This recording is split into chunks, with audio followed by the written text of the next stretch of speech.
Hey everybody, Ed here with the Digital Digest, and today I wanted to share a quick comparison between the Microsoft Surface Pro 4 on the left and the Microsoft Surface Book on the right. Now, these are two very similar machines.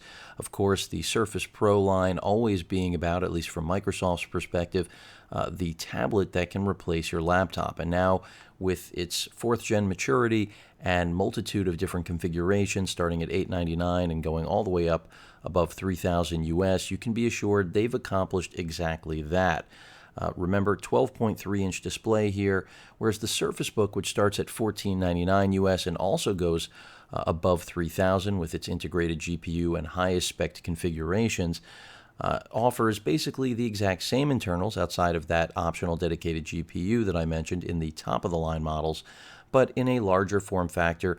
And really, rather than trying to be the tablet that can replace your laptop, well, Microsoft wants to make the laptop that can replace your laptop. So they've kind of covered all of the practical bases now for any consumer in the market for a powerful, portable, compact solution, even when talking about a 13.5-inch laptop, because you're looking at a little over 3.5 pounds here, roughly that, with the Surface Book, 13.5-inch display, 3000 by 2000 resolution. The same front and rear cameras are found on both of these models. Again, a 12.3-inch display in the Surface Pro 4. That is a bump up from the 12-inch display in the previous gen. Both have 3:2 aspect ratios. Both share the exact same N-Trig based pen. Of course, Microsoft did purchase N-Trig. Now 1,024 levels of sensitivity as opposed to the 256 in previous generations. But when it comes to what's underneath the hood, I will continue to reiterate that these machines are basically identical. So this is really all about form and literal form factor when it comes to making a decision between the two. I will start off the video by saying that my personal preference is for the Surface Pro 4, not only because it's the more mature product, but because after all, Microsoft set out to change the industry, and in doing so, or their plan was rather, to make a tablet, as I mentioned, that could actually replace a laptop. And that's exactly what I believe the Surface Pro line has done, especially in the 3rd generation and now here in the 4th. You can see I've got the new type cover attached, a very sleek model. This is the i5 with 256 gig SSD and 8 gigs of RAM. Remember that this is the 6th gen Intel Skylake processor, which is a ULV processor. Mini display port out. It can support 4K at 60 Hertz. You've got a USB 3.0 port, your magnetic charging port. Then on the bottom, of course, the port that your optional accessories like the type cover, this is the $130 non-fingerprint scanner edition, will run you. The pen now does magnetically attach to the body on both models, something that was missing in previous generations. Finally, here in the 4th gen, we have a practical solution. We still have the great kickstand that was introduced in the 3rd gen that really gives you all the flexibility you could possibly desire. Your headphone microphone jack, power button, volume rocker, and that's it. Everything else here is ventilation, well, outside of the fact that there is still the option for expandable storage right there in the micro SD card slot. So, which is still nicely concealed and really makes this a very practical machine.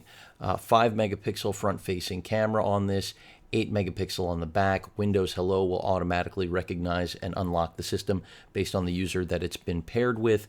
The pen also has some nice intuitive features beyond making this tip rubberized, because it was an eraser in previous generations but didn't have the texture to actually simulate the feel, which is what this revamp of the N-Trig experience with the Surface lineup in both of these products is all about, really refining it and making it the best ever, much like the entire concept itself.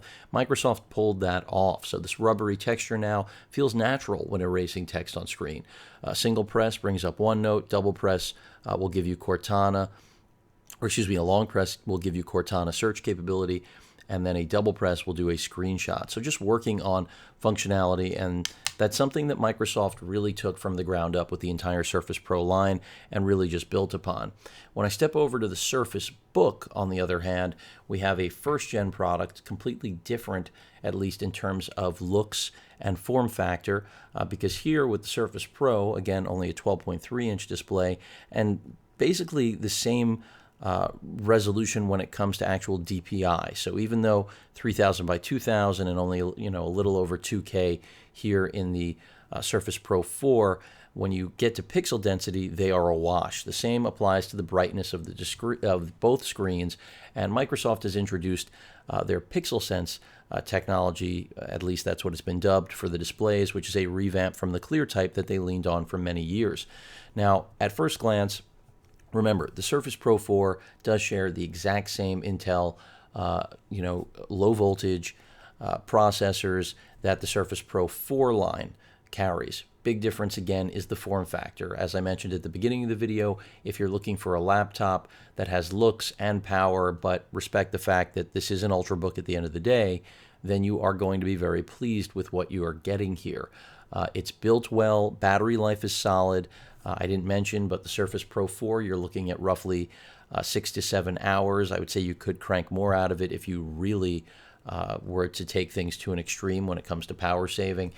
Here, Microsoft originally quoted 12, then 14 at launch, and the reality is that you're lucky if you can pull off 10. It's really closer to maybe 8 hours real world, at least in my experience. So this isn't the battery stalwart that Microsoft painted it to be. I wish that it was. In terms of its profile, the weight class, again, you're over 3 pounds here. When you're dealing with the Surface Pro 4 and type cover, which again is optional, additional 130 or 160 with the fingerprint scanner, you're taking a step up from the 1.76 pounds that the Surface Pro 4 weighs on its own, up to, I believe, a little over 2 pounds. So not a lot of weight here, and that's why form factor is what this is really all about. Now, you can see at the far left side there of the Surface Book, we've got our headphone microphone jack. On the bottom of the machine there on the right side, we've got our mini display port out, also capable of 4K at 60 Hertz, as well as the magnetic charging port. Nothing on the front of the bottom except the lip to actually gain access. You will need to use 2 hands, though, even though I was able to one-hand it here. Not practical. Volume rocker, power button on the left-hand side of the machine. Again, the same idea with the pen, magnetic attachment, and it is the exact same pen system. So really, if you're looking for a larger surface to ink, this definitely does deliver on that, but by how much? I mean, not a substantial difference in my opinion, especially when you take into account all of the extra weight added here. 2 USB 3.0 ports and a full-size SD card slot. One nitpick I have with that SD card slot is that the card will actually stay half out of the machine, so you do not get a flush concealed look. In other words, this is not going to be a storage expansion route.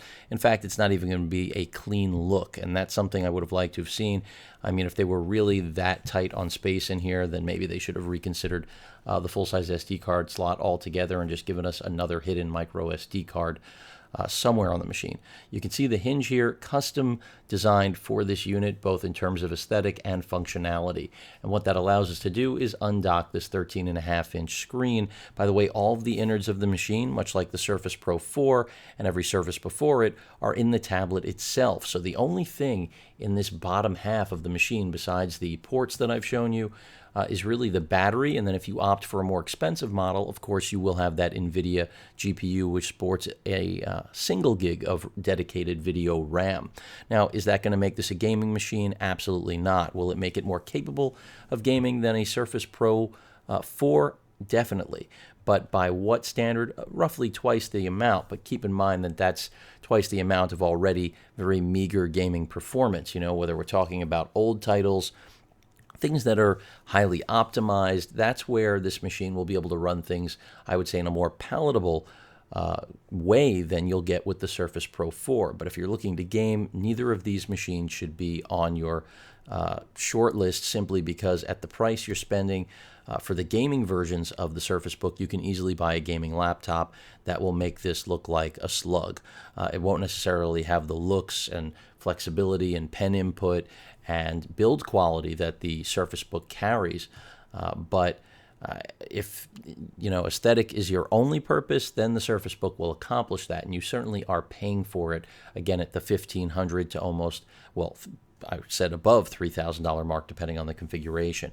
The least expensive GPU option with the Surface Book is the one I have here. This is the i5 with 8 gigs of RAM, and it does have, of course, the NVIDIA GPU, and it'll run you, and that's with 256 gigs of storage, and that will run you upwards of $1,800. On the other hand, the Surface Pro 4, which of course does not have a dedicated GPU, this would be most comparable to the base model $1499. You're looking at $1299, and instead of the 128 gigs of storage that you'd get with the base level Surface Book, you're getting 256. So yes, you would still need to buy the keyboard. Here you are getting the keyboard. You can mentally justify value however you would like to, but this really comes down to form factor, because as I've mentioned, when it comes to capability, both of these i5 with 8 gigs of RAM machines, and they do happen to have the same internal capacity, again, because I don't have the baseline $1499 Surface Book, can do everything that one another can do outside of the gaming element because of the dedicated GPU. Take that away, this is really just a larger version of its Surface Pro 4 counterpart with a slightly different form factor. So really, this is all about satisfying those of you that liked what the Surface Pro line had to offer, but wished there was a legitimate laptop option. And that's exactly what this gives you, because you get a full-blown keyboard, and I don't mean a shortcut or a band-aid of a keyboard. I mean a legitimate keyboard that is arguably one of the best you'll find on any laptop in the market today, including the touchpad, something that PC manufacturers have been hit and miss on for years now. So you're getting a great touchpad, great backlit keyboard. Some people have complained about the backlight not quite pleasing them with the contrast on the keys, and well, they've been using MacBook Pros a little too long, I think is what that comes down to, and it's just the way their eyes train, because for my personal use with this, it's been a pleasure to actually type with, and I have no problems seeing the keys. Forget that I'm a touch typer myself, typist to begin with, so looking isn't really a big problem for me, but in the event that I do need to look down, I have no problem with the backlight once it's activated. In terms of pricing, though, if you haven't noticed already, I do think $1499 is a steep starting point because, again, you can buy the same computing power in the Surface Pro 4 world without this physical keyboard with the extra battery capability. But I don't really look at the Surface Book as being a battery, or rather a powerhouse, if you will, because really they had to stick something in this keyboard.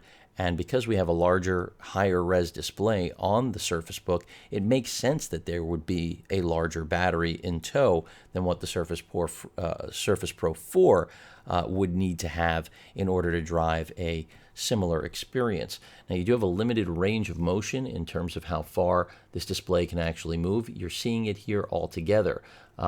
And it's not going to be as wide a range as you'd get with a traditional laptop, but then again, this isn't a traditional laptop. You can unmount this quite easily.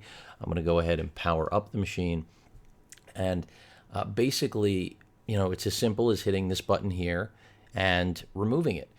You'll only get about, I would say, 2 hours realistically. Many are saying 3, but 2 is more accurate in my experience, maybe even a little less in terms of real-world battery life once you unmount it. Take you through that process right now. And this is something you can't do with the Surface Pro 4 in theory, but considering you can just take off the keyboard and position it however you like, I don't really see this as being a game-changing feature. So here I'm removing it, or at least it says it's ready to detach, but it doesn't seem like I've got real clearance. Let's see. Not responding. And these are some of the bugs that I'm not personally pleased with this first-gen product, even though I think it's a great concept and it looks great, feels great to work with, and does put out, I would say, beyond average performance. It's simply too expensive to have these sort of issues. Here I'm waiting again. And you could actually possibly hear the click there. And look, that could have been on me. Again, now it's perfectly fine. In terms of the actual weight of holding it, not too bad. I wish there was a kickstand on this, just like we have on the entire Surface Pro line. That would have made this far more practical and intuitive to take off stand than not. Frankly, maybe they thought this was going to be used in home this way. Maybe they thought that at a construction site it would be easier to shoot a picture without having the keyboard attached since you don't actually need it.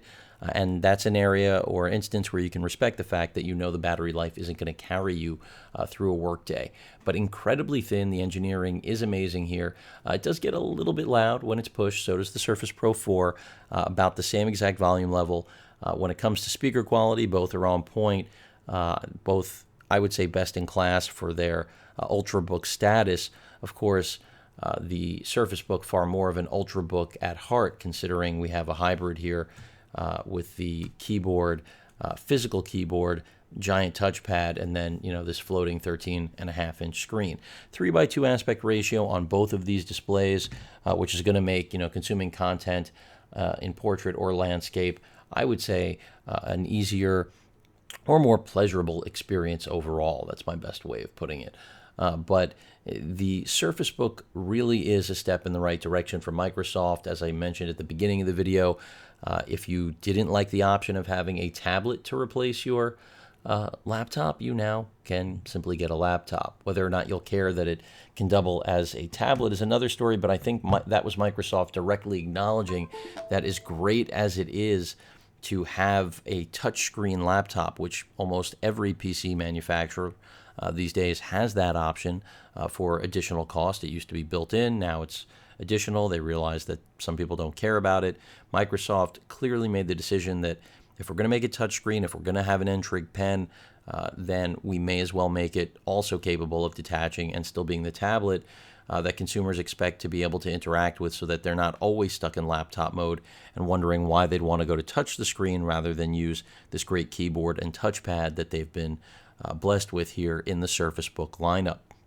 So, well-constructed, solid battery life, good overall performance. Microsoft out of the box leaves you with one power profile, which I'm not in love with. A user pointed out on one of my videos the other day that there is a thread on Reddit about how you can modify those with some registry edits, and that's fine, but the average consumer is not going to do that. And also, I have to question why Microsoft would want to keep us in one power profile if that doesn't have to do with stability and the thermals inside of what is this incredibly thin, powerful system. And that also brings to mind that maybe Microsoft should have marketed this as the most powerful machine of its kind rather than laptop, because when it comes to what they've designed, how thin, how light it is, that is where it does challenge things, and also its flexibility to become multiple things rather than being a one-trick pony. That's where I think it is the most powerful device of its kind. Most powerful laptop or notebook? Absolutely not. But the screen, definitely high quality. That 3000 by 2000 resolution is definitely a battery suck, though, and I don't think they needed to do it, but considering the pixel density they established with the Surface Pro 4, it was a necessity. Now, of course, I love the kickstand on the Pro 4, love the design. There's really nothing to dislike about this machine.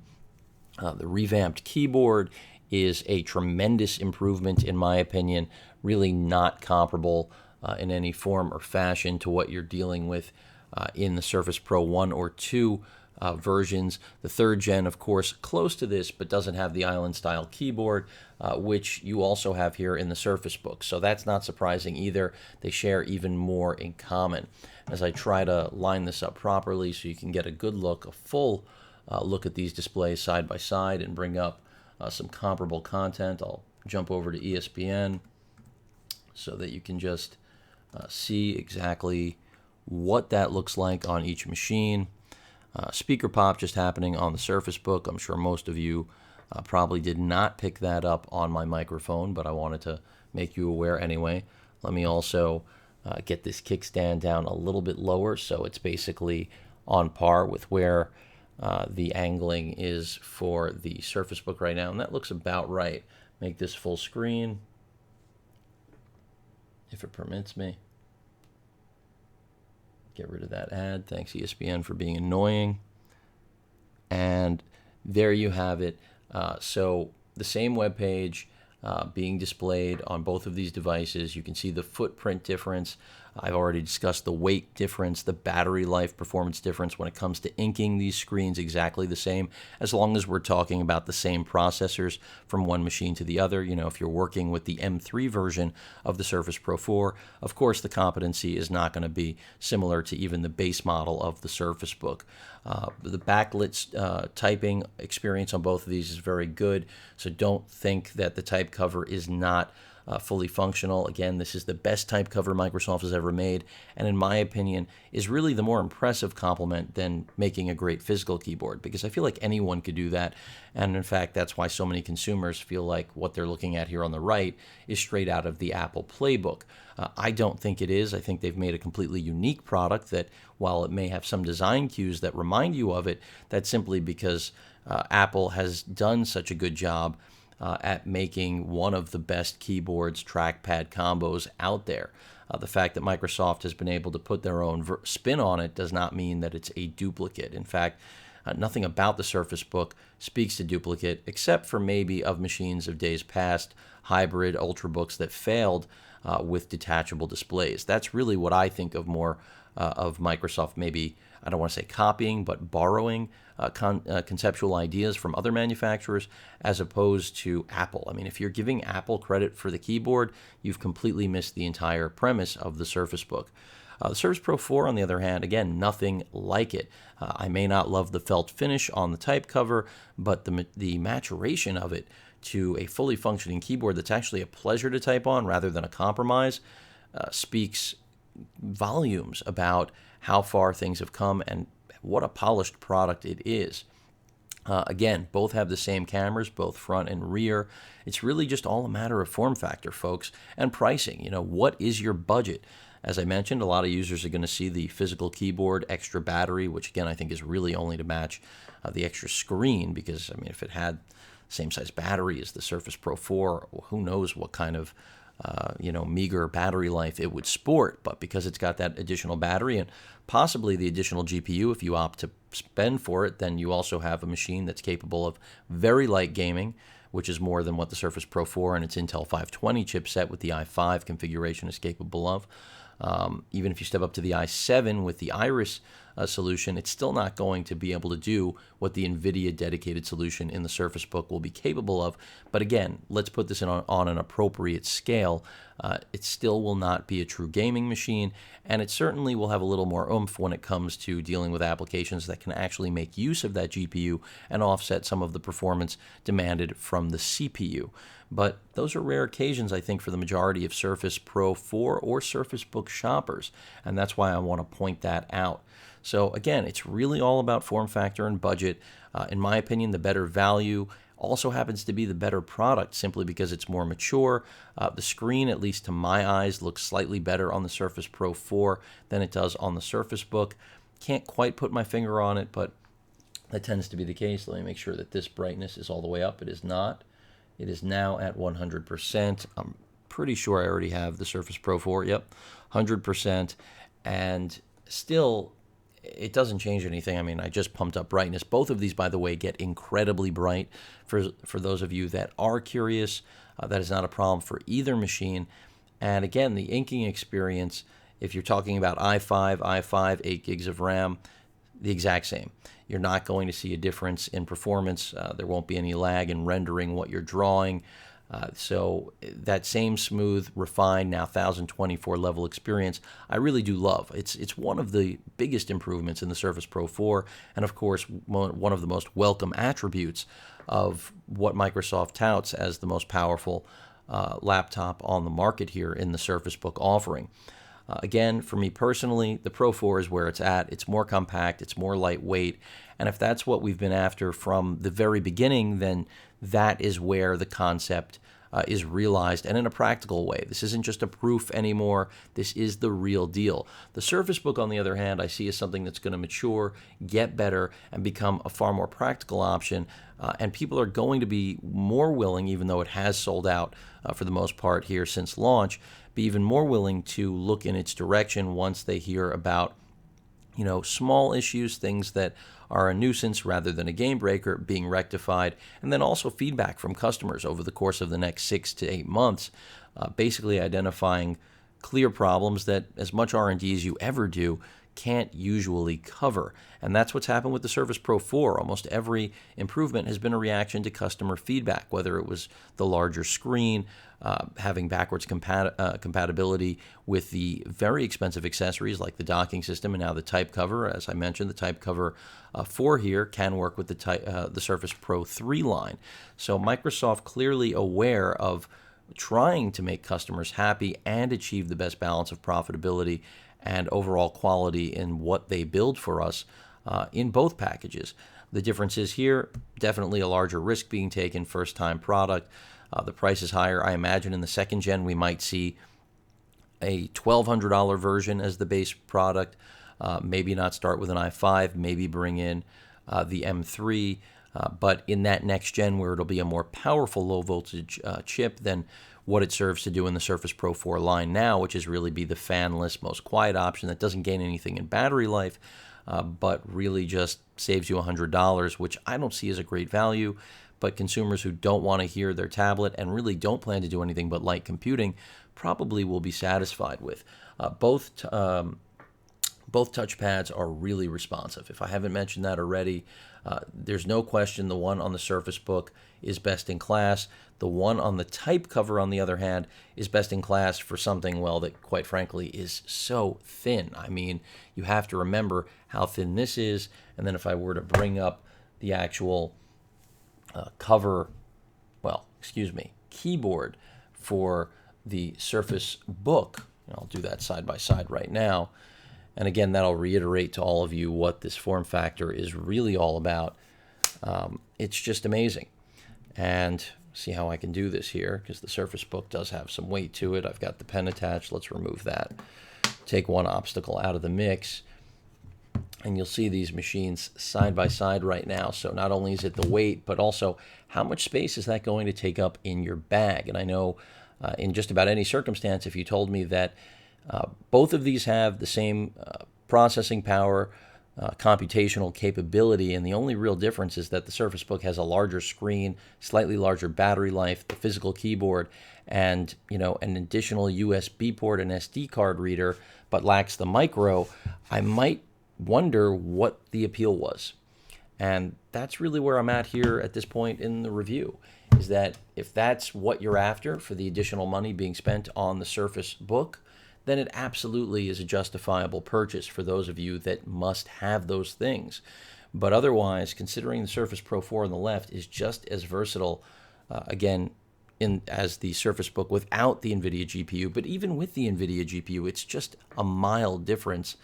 I can't really see a reason to go with something like this. You're just adding bulk in an area where you still don't have a complete laptop solution. You really have more of what resembles Ultrabooks of years past. I mean, you'll still need to buy an accessory if you want to do dual 4K output, and that's even if it works, which is the dock accessory, which is compatible with both of these.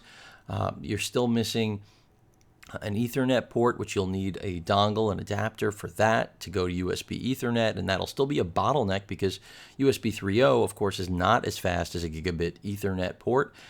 There are just basic things that are missing. Things that I think about on my Vio Z Canvas, where I've got the full-size SD card slot that does go flush. I have HDMI 2.0. I have DisplayPort, so I can do dual 4K simultaneously.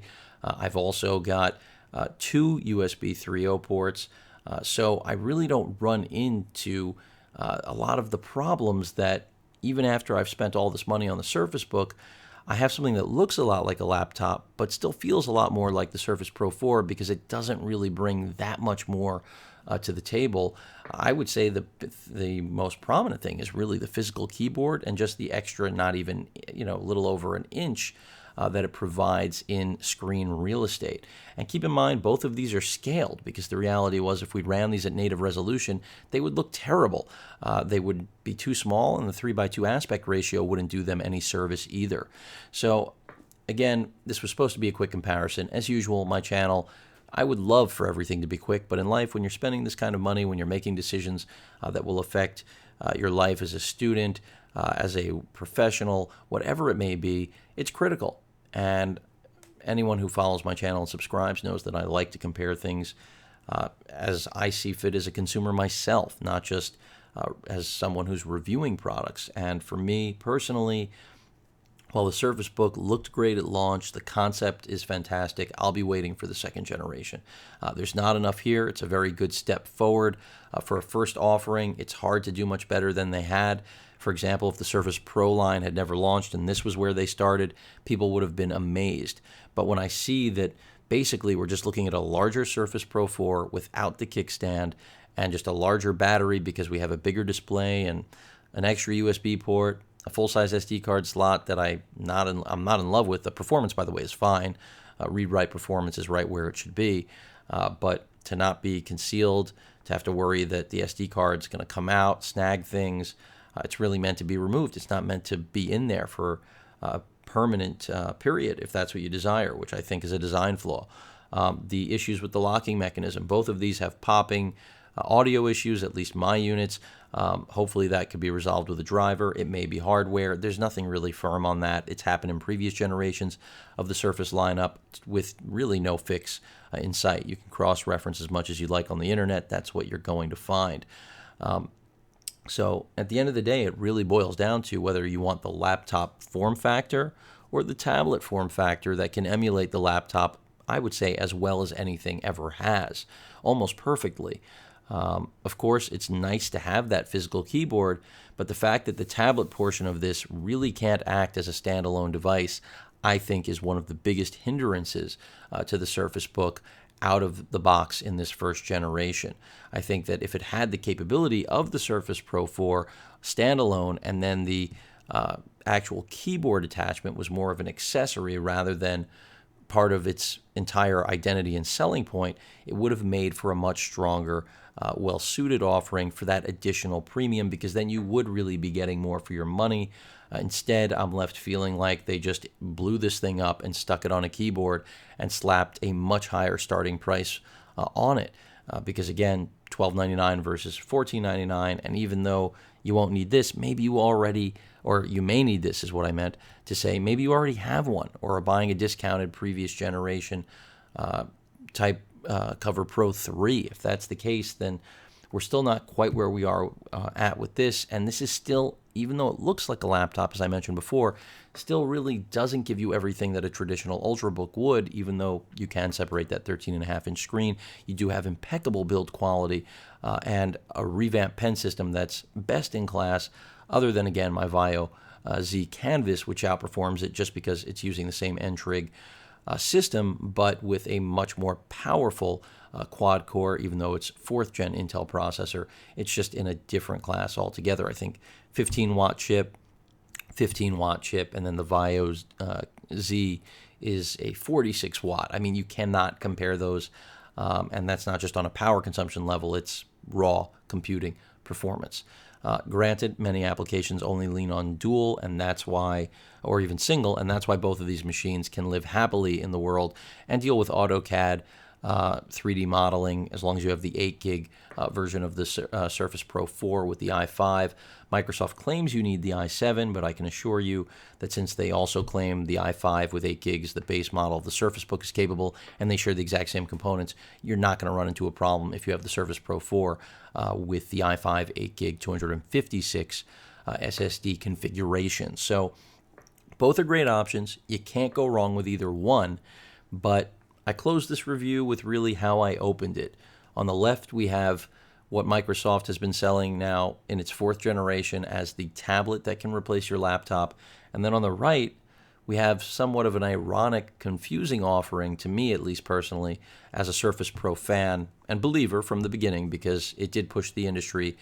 This was, in my opinion, a step that really pushed every other manufacturer to a higher standard. And on the right, we have something that does some of those things, but really just emulates the previous product. And rather than trying to change the way we compute, it's just trying to change the laptop that we lean on when we do so. Again, a laptop to replace a laptop, a tablet that can replace a laptop. I think that really does best encapsulate the difference between the Surface Book and the Surface Pro 4. And remember, the internal processor, RAM, SSD, all of those things are the same. The only real difference is whether or not you pick up that NVIDIA GPU and whether or not you care about the additional screen real estate, resolution, and the physical keyboard. Also, no fingerprint scanner option. Also ironic for the Surface Book, which clearly means that Microsoft was maybe acknowledging that they didn't expect a lot of companies to jump on board with this when the Surface Pro 4 and the Surface Pro lineup in general has always been the more economical and I would say business-friendly option. Again, a laptop to replace a laptop. Does every corporation need that? No, but a tablet that can, that certainly is a lot more sexy and practical, in my opinion, if that can be said of what essentially is a hybrid in tablet clothing. Here, we just have a hybrid in hybrid clothing. But that pretty much sums things up. I'm all for both. Again, it's a matter of personal preference and budget, but the Surface Pro 4, in my opinion, is the more compelling device. You're not going to have the same number of display driver crashes. That seems to be something Intel still needs to work out with Windows 10 specifically. That's what I'm assuming here, since both do experience it, but it's far more often with the Surface Book simply because once this detaches the 13.5-inch tablet to basically become a 13.5-inch Surface Pro without any of the ports on it, except for a headphone, microphone jack, and of course it does still have the cameras, you are now detaching from the NVIDIA GPU that's inside the keyboard. Now, if you don't have the one with the keyboard, the GPU in keyboard, the NVIDIA option, then you won't run into the driver crash, I believe, as frequently. But then again, detaching from the keyboard could always create this issue for all I know, because I haven't been working with the base model, the i5, that doesn't have the NVIDIA GPU solution. So both are great options. Again, it's really more about the form factor and your budget, which I really could have summed up the entire video with, but for those of you that wanted my full opinion, you have gotten it. Any questions or comments, please feel free to post them. And of course, as usual, please feel free to subscribe. Later.